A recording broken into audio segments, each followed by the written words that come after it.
We're going to talk about a team that had a bit of a switch up across the trade deadline and are now on absolute fire, and it's the Golden State Warriors. Not even a chance in hell do we think we'd be talking about them this late in the season. But I myself have had some ups and downs with this team. I predicted them to miss the playoffs completely and miss the play-in the beginning of the season. Wow. I had them winning their in-season tournament group, which they did. Wow. And then I just had them kind of crashing out kind of after the fact. But they went out and got Jimmy freaking Butler at the trade deadline, and they have him at least for the next 2 seasons, which is big for them, no matter how much they overpaid him. But so far, we have a decent sample size of about 7 games, and it's been working wonders. I mean, Jimmy Butler has been changing everything across the board, both offensively, defensively, efficiency, leadership, anything that they've needed, he's brought to the table. Yeah. And that's just who Jimmy Butler is. I mean, he's himmy buckets for a reason. In his last 7 games, the Warriors are 6th in offense. 6th in offense. They were, I'm pretty sure they were in their first 44 games, they were 18th in offense. That's insane. Wow. So they're 6th in offense with a 120 net rating. They are 5th in defense. Now, granted, that really hasn't changed much because before then they were 10th. So, you know, when you're 4th in the league in net rating in these 7 games specifically, that speaks volumes because what Jimmy Butler's doing is clearly working. And they've kind of been around the same as far as pace have gone. They're 19th now. They were 17th in their first 44 games. But you know, you see a lot of the jumps, right? You go from 18th to 6th in offense. You go from 10th to 5th in defense. You go from 16th to 4th in net rating, all across the board. Because at the trade deadline, the number one thing you need to do is improve and make positive changes, especially when you're not playing good. Because we were talking about this team a few weeks ago. They were on a downward spiral towards missing everything. Like we were putting them in the same conversation as Phoenix, and we know how awful they are. Yeah. So let's talk about Jimmy specifically. Yeah. It's like 95% good, and I'll say 99% good and then 1% bad because I saw a stat that was so flagrantly awful and I had no idea. But Jimmy Butler is a Warrior in these 7 games. He's averaging 20 points per game, 6 rebounds per game, 5.5 assists. He's shooting 46% from the field, but the most important thing is that he's averaging just over 9 free throw attempts per game. Now, there was a graphic that went kind of viral across last postseason when the Nuggets played the Lakers in the playoffs, where the Lakers just have a ridiculous free throw advantage, and you saw it was one of those bar line graphs that kind of stretches across from like side to side. The Lakers had far and away the most free throw differential. The Warriors were dead last. So, this is game changing for the Warriors because without getting any calls, it's just go, go, go, go, go. You get winded, you get tired. Jimmy Butler allowing to get himself to the free throw line allows this team to kind of take things slow, kind of give them a little bit of a breather because, Steph is going to get tired after a while. We see him have these horrific shooting nights, and at least allowing him to get his land legs back, I think is good. Now, there's one bone to pick I have with Jimmy Butler. He's shooting 12.5% from 3. What? That's crazy. That's very bad. That's really bad. That's 12%. 12.5% from 3 as a Warrior. Yeah. The number in team. Well, what's his volume of shooting? His volume of shooting. That is a good question. Let me go look that up right. Because here's what I would say to that: like you can shoot 12% from 3, but you can still be an extremely effective player on the court. Yeah, like we've seen be. some of the goats of the NBA shoot terribly from 3. Even Magic Johnson, he was in the low 20s from the 3. Yeah, he's to me the best point guard of all time. So in his 7 games, he went 0 for 1, then he went 0 for 2, then he didn't take a single 3 at all. Right. He went 1 for 4, 0 for 1, 0 for 2. But still, though, That's not bad. you think of a Warrior shooting 12.5% from 3. That just sounds so strange. Yeah. To me, that's insignificant though. Curry's taking what, like 10 threes a game? Yeah. So he gets all the volume. That's fine. Right. Like Jimmy Butler can shoot an open 3 here and there, and if he misses it, that's okay because of everything else that he's doing for this team is insane. I'm not asking him to be an elite 3-point shooter, but 12% is crazy. I mean, yeah, on paper it looks bad. That's nasty work. But if you're watching the game, I bet it looks Yeah, I mean, That's it, fine. it doesn't hurt them at all. Right. But I just find it funny how like the 3-point has just completely fallen off for him since Yeah. he got to Golden State. Yeah. But specifically though, what Jimmy Butler's doing with the Warriors, Yes, that's is what I wanted to know. elevating the guys around him. Brandon Majemski actually looks playable. Interesting. He looks playable. His plus minus is through the roof over these last 7 games. So when you're elevating guys around you, that's making an impact because I do firmly believe Steph can do that. But Steph, his back was breaking. He was doing everything. There was nothing he could really do with this team this season. I don't see Steph as that type of guy. Steph is more so he's going to play outstanding himself. He's not going to really elevate the players around him. LeBron's that type of guy. James Harden was that type of guy. He was, yeah. I think he is now. I even think Russell Westbrook was that type of guy.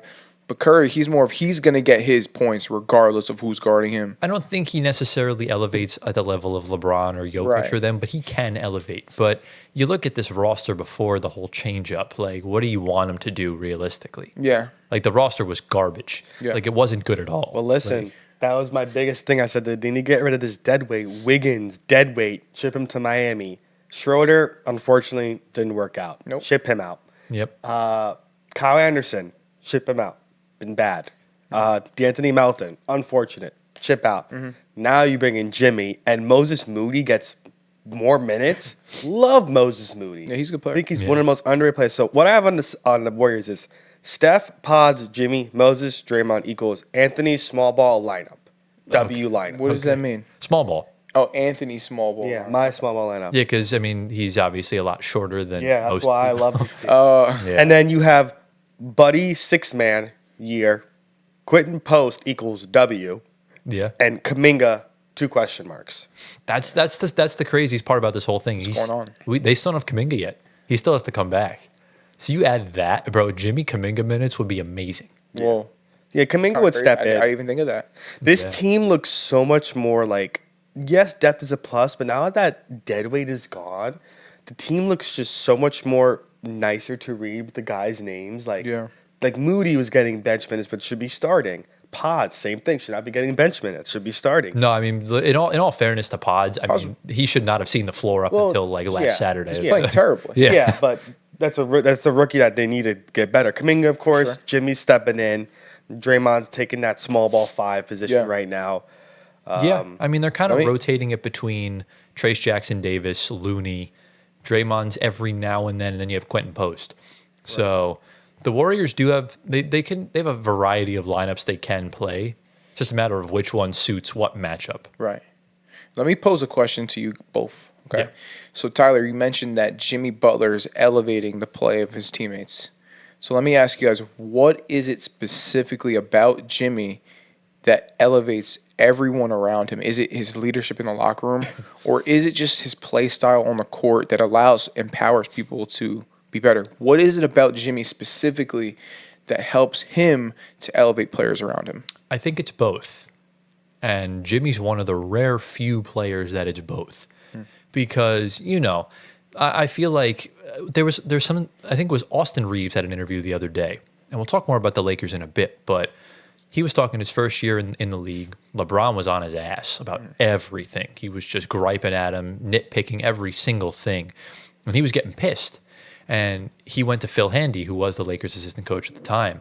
And he said, I can't take this anymore. Like, Bron got to chill out. And he said, he's only doing this because he believes in you. Interesting.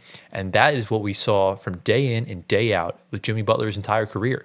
Did you not see him in the Raptors series in 2019? He was in Embiid's face the entire series, getting on him to shoot the three, drive to the hoop, do whatever, because he believes in him. Wow. And we saw in Miami, when they made the finals run in 2023, he had full belief in all of his teammates. No matter how bleak it looked, that's the Jimmy Butler that I know, and that's the Jimmy Butler that we all know as playoff Jimmy or just Jimmy himself, Himmy buckets. You see the Warriors are stuck in this 2 timelines debacle where they're trying to get Steph a 5th ring while they're also trying to develop Kuminga and develop Moody and develop all these guys. Jimmy kind of fits right in between both of that, where Steph might not be great with developing the young guys and helping them grow, but Jimmy not only gives Steph the firepower he needs, he's the right vet to put around guys like Trace Jackson Davis and Brandon Pajemski. So to me, I see it from both ways. His play style on the floor just naturally elevates everyone else around him. Tyler, that's an insane point you made, because maybe that's why this team has paid him this much money. We called it overpaid. No, it is. But maybe no. But listen, yeah, because not only is he an outstanding player himself, he's bringing up the value of everyone around him. So is it really overpaid? Might or not maybe be. it's not. Yeah. I mean, $60 million is a lot of. Well, of course, that's a hell of a lot of money. Yeah, but he's elevating everyone around him. Right. Wherever he goes, he's done that. As to your point, right? So honestly, I might go back on this. Maybe he's not overpaid. Maybe this is his worth, his value, because of how much he elevates his teammates. Right. And look, I mean, if he can make the finals with a 5 seed and an 8 seed, then that at least has to be said for something, right? How does he get farther with that than when he was a 1 seed? That's crazy to me. It's wild. And now, wait, one more thing. Yeah. What does that mean for the Heat now that he's gone? Does that mean all these players that he was with, do they get worse? Does Bam Adebayo, is he still the same player now that Jimmy's gone? What do we think? I think the Heat just need to move on at this point. Like, right now, the Heat are in a very interesting situation where they have a rising Tyler Hero, and he's been hooping all season, and he's been elevating the guys around him. Have you seen the way Khalil Ware's been playing? Like, the Heat are in good hands. I think when you have one of the best coaches of all time at the helm, I think they're going to be in good shape. It's just a matter of what do you do from here? Because Tyler Hero, Bam Adebayo, and Andrew Wiggins is nowhere near enough to get you anywhere towards an Eastern Conference Finals. So you got to go out and do something, right? And whoever becomes available, like if Zion becomes available, the Heat is a very attractive place. Kevin Durant, same thing. So you could easily figure stuff out, and the Heat have enough salary filler to not deplete their entire roster. So I think the Heat will be in good shape. They just needed to move on from Jimmy, needed to move on from Miami, and Miami needed to move on from Jimmy. So it was just an unfortunate situation. I don't really think there was meant to be any ill will or malicious intent towards either side. It's just Jimmy cares about his money, and the Heat didn't want to give it to him. So at the end of the day, you call a spade a spade. I say this all the time on the show. Just move on. Yeah. It makes the workplace environment a whole lot less toxic.